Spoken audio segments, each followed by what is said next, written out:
ये विधानसभा की छठी टर्म तो मेरी है और अरोड़ा साहब की भी पांचवी है, आफ्ताब साहब की तीसरी है।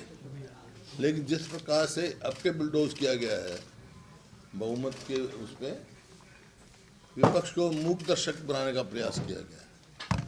ये पहली दफ़ा हुआ है कि हमने एडजॉर्नमेंट मोशन दिए, शॉर्ट टर्म डिस्कशन दी, कॉलिंग अटेंशन दिए विभिन्न सब्जेक्टों पे, और जो हरियाणा के हित के सवाल हैं वो भी उठाए हमने, चाहे वो SYL का सवाल है, चाहे चंडीगढ़ का सवाल है, चाहे हेट स्पीच का सवाल है। लेकिन पहली दफ़ा ऐसे हुआ है एक भी कॉलिंग अटेंशन नहीं, एक भी एडजॉर्नमेंट मोशन नहीं और एक भी शॉर्ट टर्म डिस्कशन नहीं किया, और मतलब स्पीकर ने वो किया नहीं। तो इस बात से बड़ा हमारे को वो है कि मुद्दे बहुत गंभीर थे। जैसे आपका खिलाड़ियों की, 2 खिलाड़ियों की डेथ हुई, हमारा एडजॉर्नमेंट मोशन था। खेल परिसर में खेल युवाओं के जो जितना 2 की डेथ हुई उसके लिए एडजॉर्नमेंट मोशन था कि उनकी खेल नीति बिल्कुल विफल है और 6 हमारे प्रोमिनेंट खिलाड़ी को इतना जान गंवानी पड़ती है। इसी तरह शॉर्ट टर्म नोटिस जो था ड्यूरेशन डिस्कशन वो अरावली पे था। अरावली का जो आया है सबसे ज़्यादा अफेक्टेड हरियाणा रहेगा। 100 मीटर का जो कहा है, इसका मतलब तो बिल्कुल हम बर्बादी की तरफ जा रहे हैं। सुप्रीम कोर्ट में हरियाणा गवर्नमेंट का क्या स्टैंड था, अब क्या उसमें जाएंगे क्या रिव्यू में, क्योंकि ये बड़ा नुकसान वाली बात है ये जो इन्होंने किया है। इसी प्रकार कॉलिंग अटेंशन जल भराव के मुआवजे के लिए था और धान घोटाले के लिए था, मनरेगा के लिए था, प्रदूषण पे था और भ्रष्टाचार पे था, शिक्षा पे था, स्वास्थ्य पे था, और जो विधानसभा जैसे मैंने कहा SYL का मुद्दा। लेकिन इन्होंने मुख्यमंत्री ने नो कॉन्फिडेंस का जवाब दिया, एक भी हमारे सब जो सवाल उठाए थे उनको कोई जवाब नहीं दिया। 2 घंटे करीब बोले, 1 घंटा 38 मिनट, लगभग पौने 2 घंटे बोले। लेकिन ना तो उन्होंने कहा कि भाई चंडीगढ़ की, हमने कहा SYL की स्थिति, SYL की बताओ, स्टेटस ही नहीं बताया है, स्टेटस पूछा था, बताओ स्टेटस पूछा चंडीगढ़ का, हमने उसका स्टेटस नहीं बताया, क्योंकि जिस प्रकार से पीछे खबरों में था कि भाई इसका स्टेटस बदल रहे हैं। फिर पिछली विधानसभा में ये हुआ था भाई हम विधानसभा की अपनी जगह ले गए यहाँ पर और बदले में पंचकुला में 12 एकड़ देंगे। अब ये आया है अखबारों में, अब भाई हरियाणा को मना कर दिया। तो स्टेटस क्या है आया, चंडीगढ़ हरियाणा की राजधानी है अगर नहीं है ये बताएं, मुख्यमंत्री बताएं, सरकार हरियाणा सरकार बताए। अगर राजधानी है हमारी तो हम क्यों नहीं विधानसभा के लिए जगह ले सकते भाई। तो ये सवाल है। इसी प्रकार से SYL का है, SYL का 2002 में सुप्रीम कोर्ट ने हरियाणा के हित में फैसला किया और फिर वो रेफरेंस हमने करवाया 2004 में और फिर 2016 या 17 में फैसला आया। 2016 में फैसला आया कि वो जो रेफरेंस था जो पंजाब सरकार ने कहा था वो कर नहीं सकते थे क्योंकि ये फैसला पहले हो चुका है और ये फाइनलिटी अटेन कर चुका है कि SYL को खुलना और हरियाणा को हरियाणा का हक का पानी है, उसका कोई चक्कर नहीं। अब ये आ रहे हैं, बैठ के बात कर लो, बैठ के बात करेंगे, बैठ के बात करेंगे। किससे बैठ के बात करेंगे, क्यों बैठ के बात करेंगे, जबकि पहले जब मनोहर लाल खट्टर जी मुख्यमंत्री थे सर्वदलीय मीटिंग बुलाई थी उन्होंने और ये कहा था कि भाई प्रधानमंत्री को मैं मिलवाऊंगा और उस समय के तत्कालीन राष्ट्रपति प्रणब मुखर्जी से मेरी जिम्मेवारी लगी थी।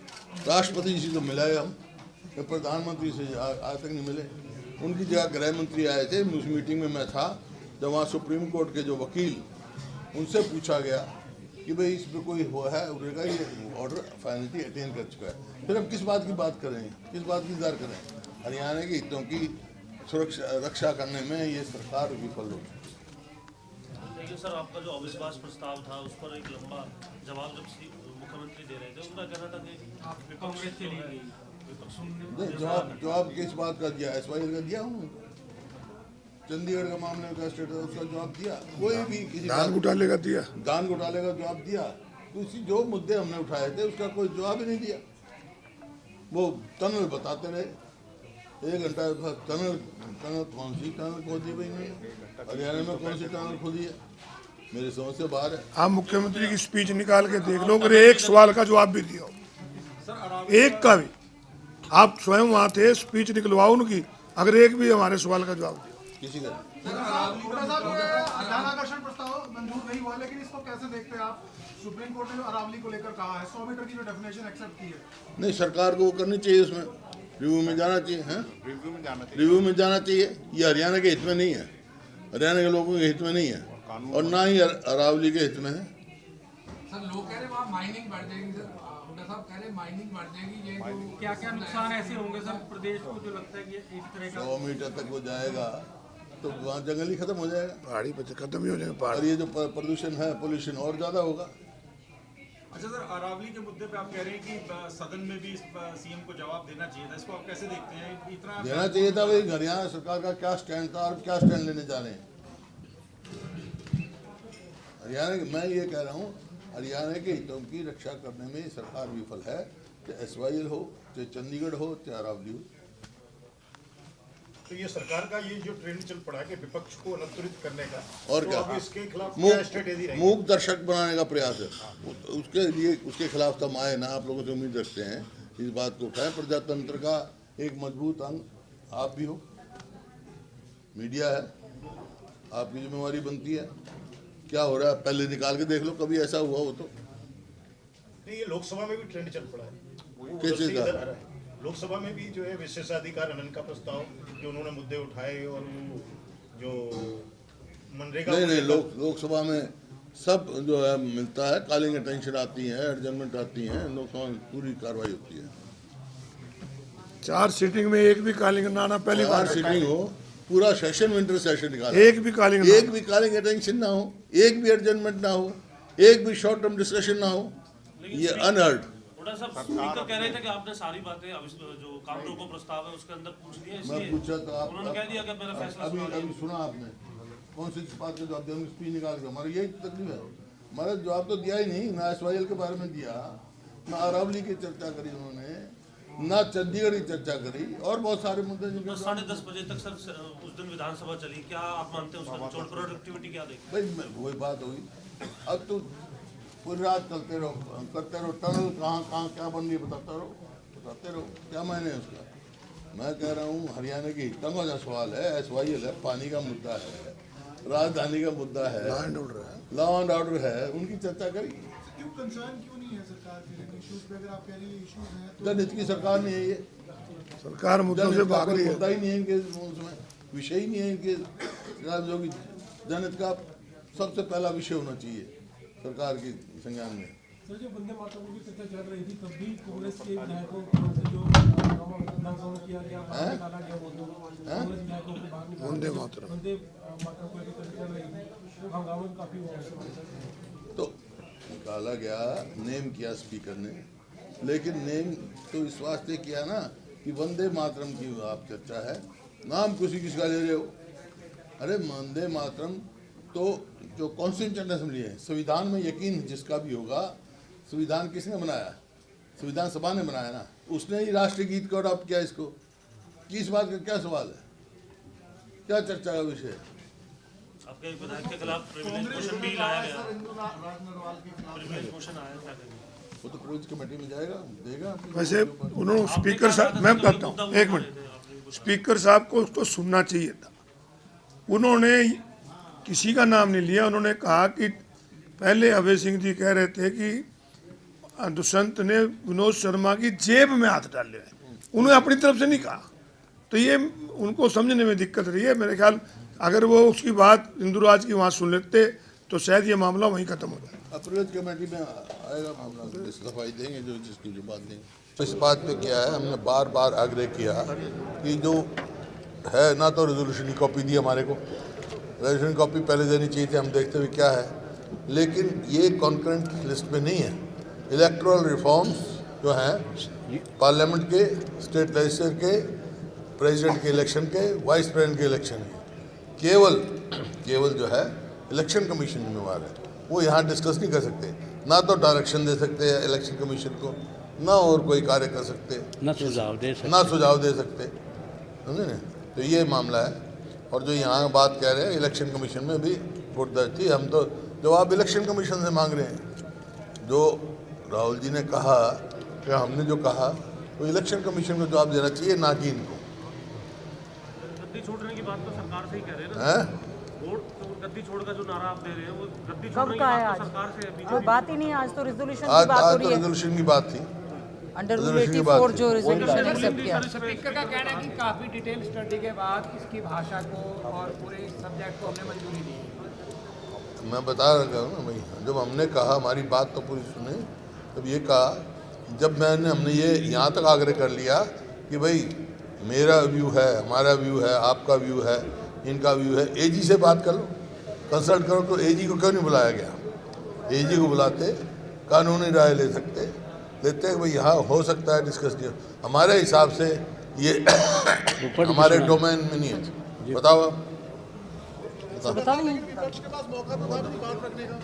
जो parliament under rule 84 rules and procedure of Haryana Vidhan Sabha, speaker साहब ने एक रेजोल्यूशन एक्सेप्ट किया जो कि उनकी जुडिक्शन नहीं है, क्योंकि जो विधानसभा है वो सबऑर्डिनेट लेजिस्लेशन नहीं है पार्लियामेंट का। As per the constitution of India under article 325 to article 329 ये जुडिक्शन है केवल पार्लियामेंट का। इलेक्शन जो हमारी इलेक्शन कमीशन ऑफ इंडिया है दैट इज एन कॉन्स्टिट्यूशनल संवैधानिक ऑटोनोमस बॉडी है। उसके बारे में हमने बार बार अध्यक्ष महोदय से यही रिक्वेस्ट की, क्योंकि ये रेजोल्यूशन इलीगल तरीके से यहाँ पर लाया गया है तो इस पर चर्चा नहीं हो सकती। और बार बार हमने जो है इस हमने जो है आर्टिकल दूसरा और ये यूनियन लिस्ट है इलेक्ट्रोल रोल्स पे जो चर्चा करवा रहे हैं, this is a union list जिसमें कि एंट्री नंबर 72, तो हमने उसका ही विरोध किया है। हमारा अंडर आर्टिकल 325 टू 27 भी हमने उनको पढ़ा कि केवल और केवल ये पार्लियामेंट की जुडिक्शन के अंडर है, लेकिन उसके बावजूद भी क्योंकि सत्ता के नशे में शायद चूर हैं, इस पर चर्चा लगातार करते रहे और इसी वजह से हमने आज आदरणीय चौधरी भूपेंद्र सिंह हुड्डा जी जो हमारे लीडर ऑफ अपोजिशन है उनकी अध्यक्षता में वॉकआउट किया है। पॉइंट टू पॉइंट आपको भी बताया सदन के अंदर If speaker is making any wrong decision, is it binding? If speaker is above the constitution, why you are asking that what the speaker must have taken the decision, but according to us that decision is against the constitution. May I read the constitution and you may also read the constitution. It is रुक जाओ, Article 324, superintendence, direction and control of election to be vested in an election commission.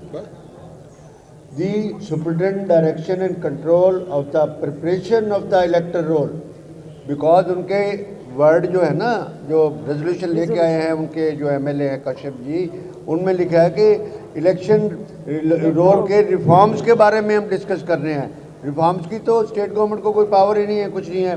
तो ये preparation of the electoral roll and the conduct of all the elections to the parliament and the legislature of the every state and election of the office of the president and vice president held under the constitution.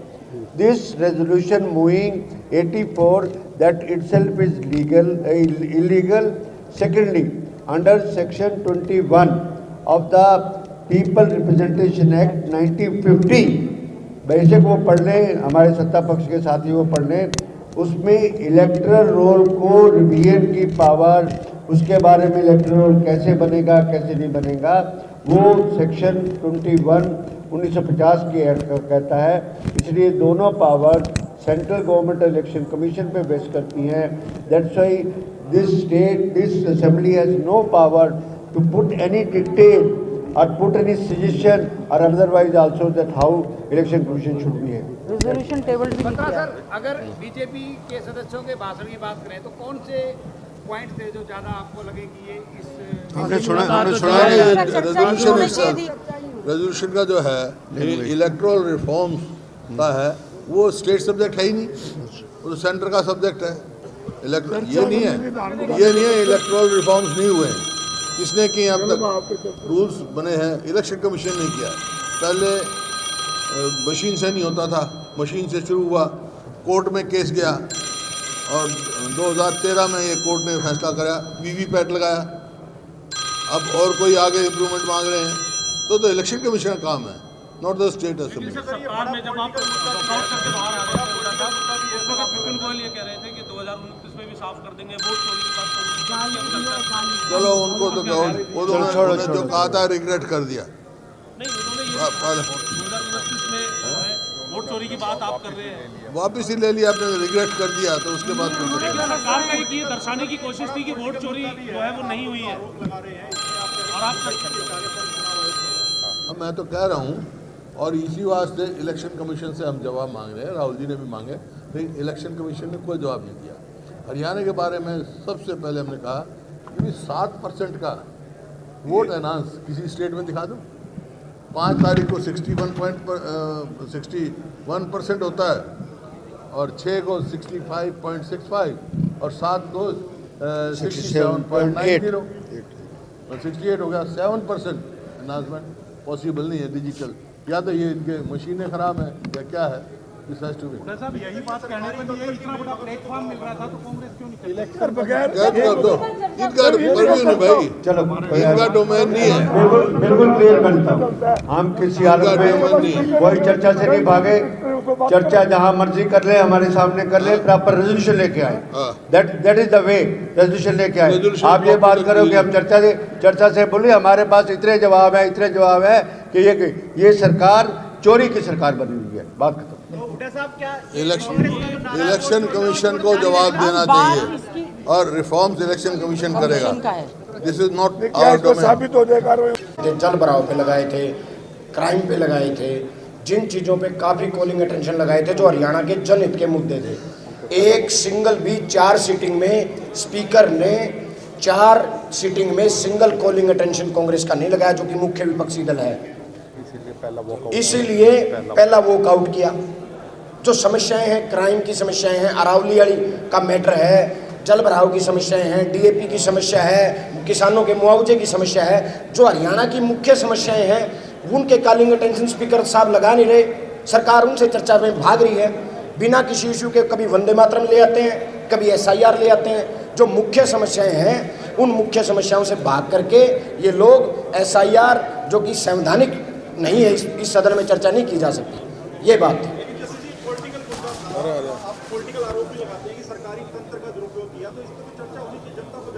तो पहले resolution लेके आओ, करो चर्चा।